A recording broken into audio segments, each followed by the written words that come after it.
Good afternoon, players and parents around Australia at least. Welcome to our second edition of Q&A Coaches. Today we are interviewing Port Douglas's coach, Brad Cooper, who has had phenomenal success with the Crocs over the past 6-7 years. But Brad initially moved up from Hamilton back in 2004. Played for the Crocs for a couple of years, then put his coaching hat in 2007, had a crack at that, and then put the cue in the rack, and then came back in 2012 and has been coaching the club since then and winning 6 premierships. And I think we've had a 4-peat in there as well. So phenomenal results from a club that I think had won up to 3 premierships up until then. So Coops, just as a bit of a segue here, how did you find the move from, Hamilton, which on the western border of Victoria, all the way up to Port Douglas? How did you find that transition, both personally and your family? Transition weather-wise was very, very easy because felt Western Victoria and fairly cold down along the southern coast there. So it was that was very easy to handle. I had a young family back then. My now 17-year-old was 12 months old. It was a little bit daunting to think of, but even the club back then, because we're such a transient footy club, they had the processes in place. We think we've added to those quite a bit.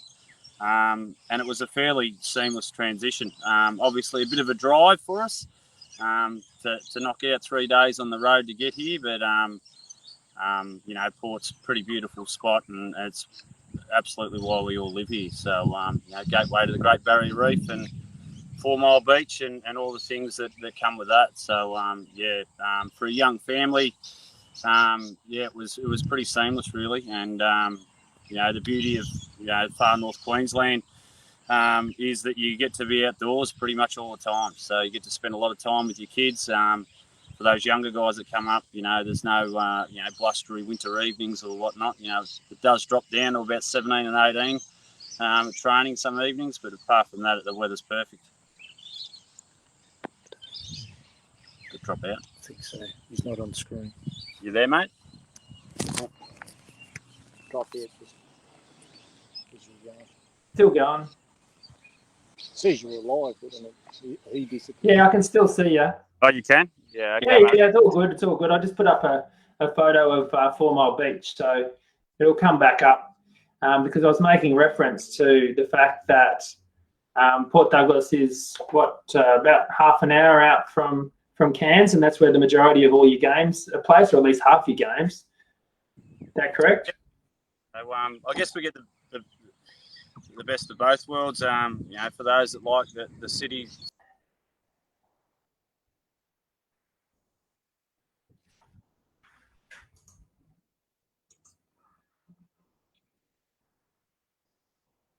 Yep.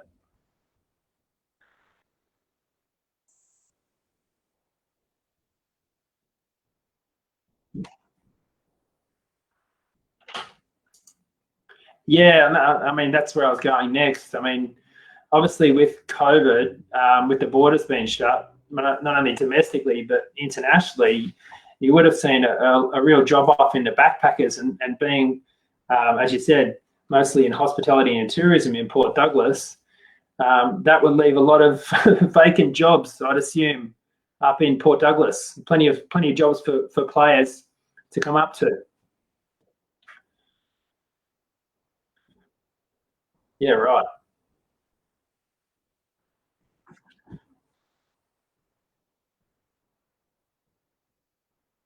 Yeah.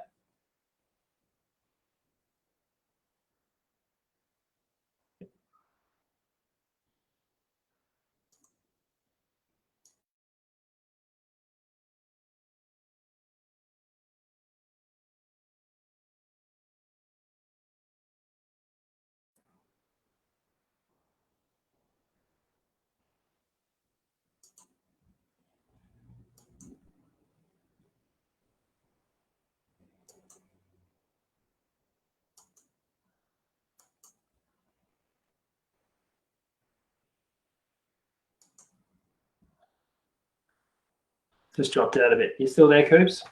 Sorry, mate. Just dropped out. You there, mate?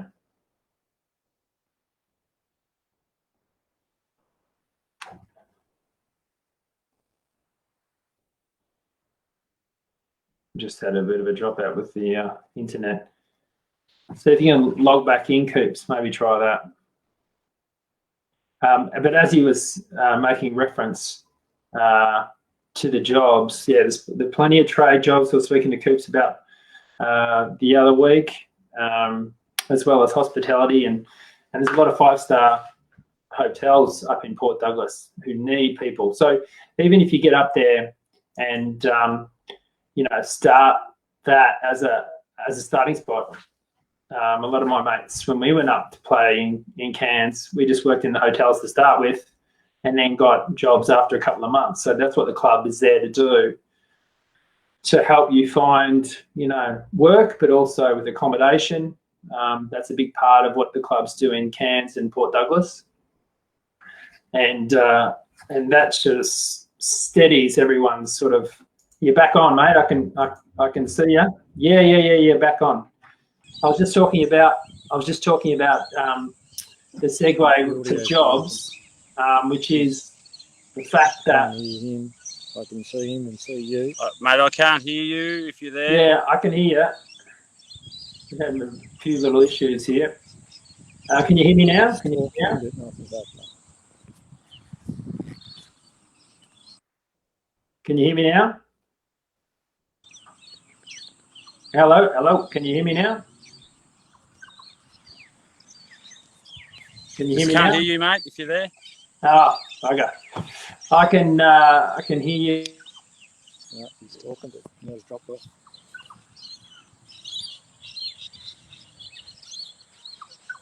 Can you hear me now? Hear you now, mate. Yep. Oh, right. So I can see the footage. Again, so you can hear me.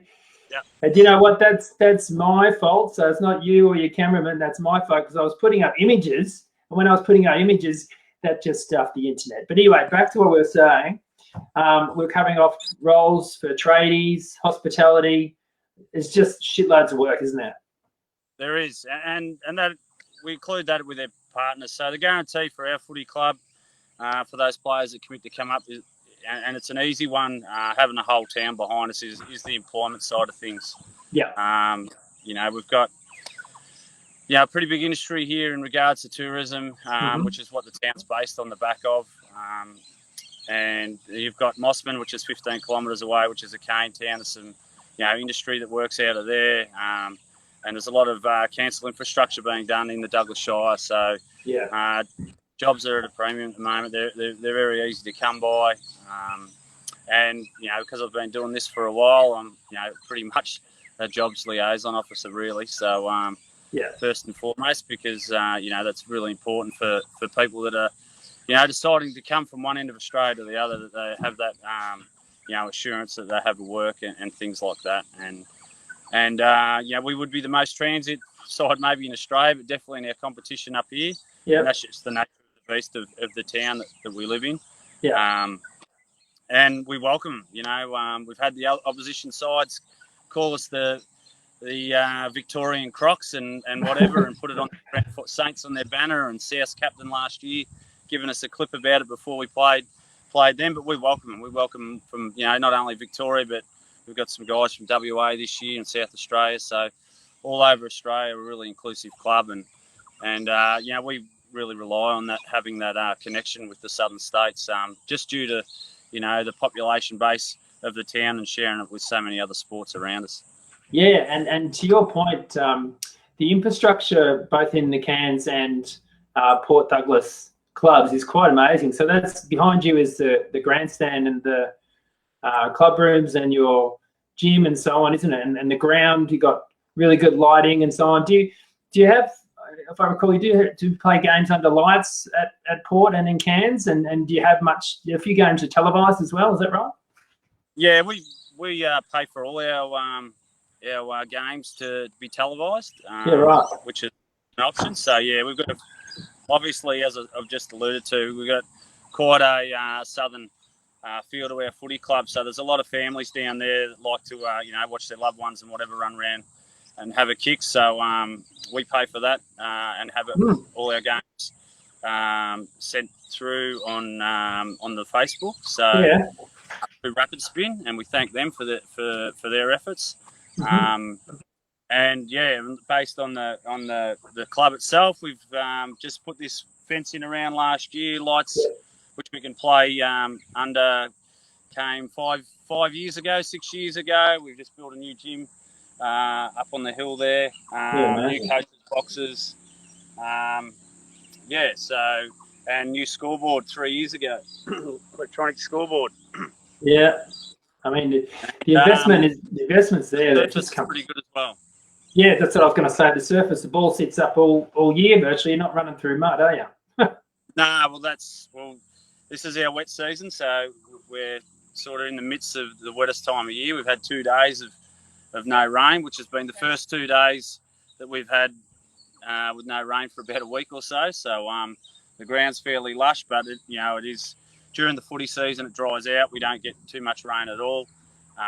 It's just comparable to 26 degrees, no humidity down south. The watering system kicks in then and keeps the green. And so we've had it top dressed the last 2 years, and it's looking as good as it's ever been at the moment.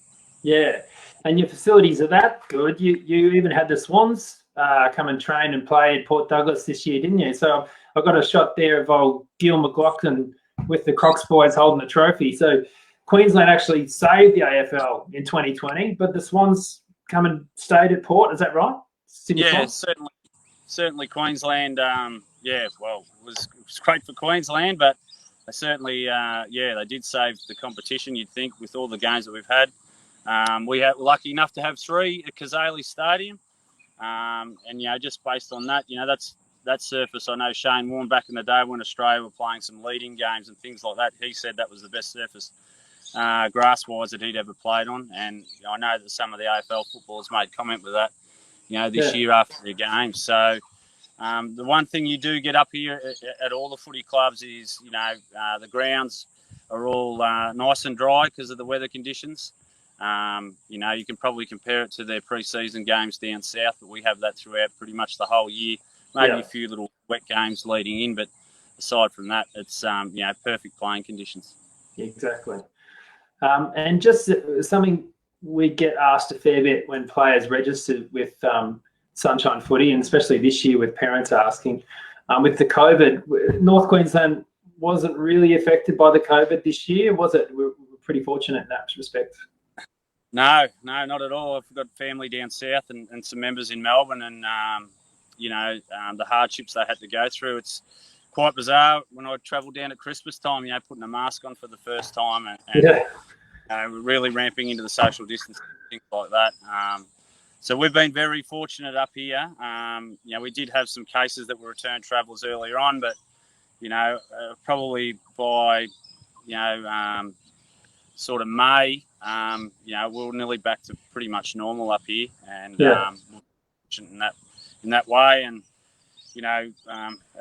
currently there's obviously we've been living this way for probably 6 or 7 months, in regards to virtually no restrictions whatsoever. So been very fortunate. Had to explain that to a few. I had some young kids come up last year. We had 5 18 to 20-year-olds come. Yeah, right. Their parents in regards to that. Some of those guys had to do their 2 weeks quarantine because they missed the cut-off point by a week. But they got to live a virtually normal existence up here, working and playing footy. Whereas they had been back in Melbourne or down south, they would have had those restrictions certainly poured on them for the entire year. Yeah, and I'm getting back to your success. I think Coops, you've coached 6 premierships. During that period, I think you were made Coach of the Year in 2016 in Queensland, and you actually coached some of the rep sides as well. If you were a parent and you wanted to give your 18-year-old a run, maybe up at Port Douglas or at least up in the Cairns League, is there much scouting going on with AFL? We've just found out that the NQSQ game, which was to be suspended this year, is looking likely to happen again as a curtain raiser to the St Kilda match that's going to be played up here. Okay. So cross that goes on. If that's the case, that's a real good exposure for talent. The competition's under the banner of the Gold Coast Suns, so That's right. Yep. probably hear a little bit about the Darwin connection, but Far North Queensland and Queensland are in the same pool as that. So, we've got 3 or 4 that have come out of up here, and I reckon in the last 4 years. There's a Suns Academy locally. Yep. So for any of those kids, they're going to be under the spotlight in regards to definitely the Gold Coast Suns because it's in their area. But, you got Brisbane as well, the Carsten and I over up here as well. Yeah. And finally, Coops, I'll circle back to your list this year. How's that looking? And have you managed to retain a lot of your team from last year, or how's your recruitment going for 2021? Yeah, as I alluded to earlier, we're very transient, and every year is virtually the same for us. We lose usually between 8 and 12, and this year we're around that mark. I think we lose 10. Yeah, right. We will pick up some guys that were injured for the majority for all of last year. We've been able to add some recruits to this point in time, and still talking to quite a few. But yeah, we're definitely in the market to recruit a few more. And as you know, it doesn't matter whether you're 30 and you think you're at the end. And that's when I came up here. I was 31 or 2 when I first came, and I thought my body was done with footy, but because of the conditions up here, I was able to play for another 6 or 7 years. Amazing. Just due to the warm weather, and you're swimming most days and things like that. And then on the better recovery for your body. Certainly is. And then on the youth side of it, we've got some testimonials. If anyone wants to jump on Port Douglas Crocs Facebook site and shuffle through, got some of the parents that have written back just in regards to their experience of being a parent down south and having their son come up and play, and what we provided for them, and what the experience was like, for the player as well. So we've got plenty of that on our site, and we pride ourselves on that. As I said, if we don't have the southern recruits, our club doesn't survive. So, and we put things in place to make that as transition as smooth as possible and as enjoyable as possible, especially early on when they get here. And if they come with partners, especially for those partners as well, because obviously the guys get down here and there's 40, 50 guys that they're going to meet running around on the training track. Well, for the partners, we make sure we've got some social events and that early on to make sure that they are incorporated into our club as well. Yeah, brilliant. Okay, Coops. Well, thanks again for your time this afternoon. And you got training on now, I think? Yeah, we've got another half an hour, 40 minutes, mate. We'll be kicking off, and the boys have been for a tough session because it's cooled off a bit. So I'll work it hard at the point. Nice one, mate. All right, thanks again. Now, if you're watching today and you're a player or a parent, just go on to Sunshine Footy and register, and highlight the fact that you want to have a chat with Coops, and we'll get that sorted and get you an intro. So good luck tonight, Coops, and thanks again. Okay, so just finishing up tonight, we had our second interview this evening, and last night when we interviewed the Cutters, we were showing some or highlighting the competition that we have in place, and I was told by numerous people that the footage didn't come through. So I'm going to show you again tonight, hopefully.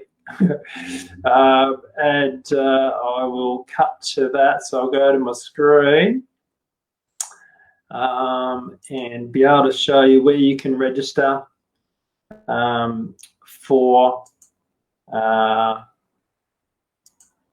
register as a player to head up north. I'm just getting there. Cut with me. Okay, share screen again, and because we have the competition in place for the month of February. So what that entails is if you were to sign up with one of our premium clubs in the month of February, we will pick up your flights, which is pretty amazing. But what we need you to do is register. I'll just take my, oh no, I can't take myself off because the last time I did that, the whole screen went. So I'll highlight up. So you just go to sunshinefooty.com. There's the registration, pretty straightforward, name, email and address. Then once you do that, we'll prompt you to fill out your full Sunshine Footy profile, which talks about your height, your weight, your skill set, left or right foot, where you're looking to move to, all that sort of information. We'll collate that information and then look to grab your resume, so your CV, and put that together with your Sunshine Footy profile and send that through to the clubs and introduce you to the clubs and talk to you about the processes and so on. So it's all pretty straightforward. I think the big one is for kids who have already started, or even adults or in your mid-20s who have already started or signed off for a club this year and think that once April goes past or once May goes past, it's done, I'm going to have to play there. That's not the case. The windows and the gates are open to move clubs right through to the June the 30th. So the transfer window is open if you are looking to move up to Queensland and play footy. So just remember that. You can still register with us up until mid-June, and then potentially, if it's winter and you're freezing cold and you want to get out of there, you can do. And then finally, I will cut back to myself and just highlight the competition that we have that I mentioned already. Pretty straightforward. Just need to register in the month of February, sign up to a club, and we'll pick up your flight. And you have to bring a player with you as well as part of that. So we get 2 players up there, which is a lot more easier to make the transition when you've got a mate to go with. So, thanks everybody for joining in today. If you have any questions, hit us up on Facebook, on Messenger, or register on sunshinefooty.com. And our phone number's on there as well. So please come forward if you have any questions or you're looking to register, and we'll talk you through the process. All right, we'll be back on next Tuesday evening. Around about the same time, we have the Rockhampton Roos, who we're going to be Q&A coaching with, or Q&A coaches. Rosie will be talking to us about living in Rockhampton and playing for the Roos. So that's the same time next week, and I'll send through the invites later this afternoon. So thanks again for tuning in. Catch you next week.